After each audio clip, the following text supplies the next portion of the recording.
Welcome to our course on Ofdm-Spm, orthogonal frequency division multiplexing with subcarrier power modulation, a novel OFDM modulation technique for future wireless communication systems.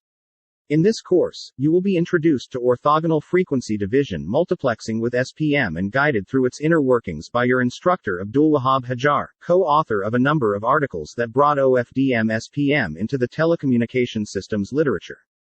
The course will introduce orthogonal frequency division multiplexing with SPM, explain why it is needed, clearly describe the working concept, go over the design specifics in terms of transmission and reception, modulation and demodulation in detail, showcase the gains which orthogonal frequency division multiplexing with SPM achieves over its counterparts and conventional OFDM modulation, present the simulation results of this scheme and translate them to performance measures, and last but not least, provide the viewer with ideas about how Ofdm-Spm can be improved.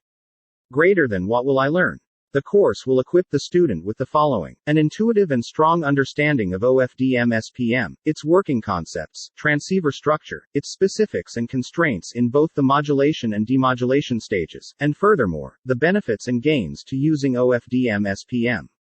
A touch of novelty, as the course brings forth to the student a novel modulation scheme, which by adding an extra data-carrying dimension to a pre-existing technology was able to obtain great gains. Some insight into simulation results, and how these ultimately signify the performance of modulation schemes. An understanding of what is needed in state-of-the-art, modern-day modulation schemes.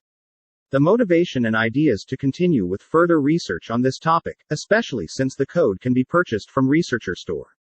This gives the student the opportunity to see what's happening behind the scenes, and modify Ofdm-Spm to perhaps attain better results.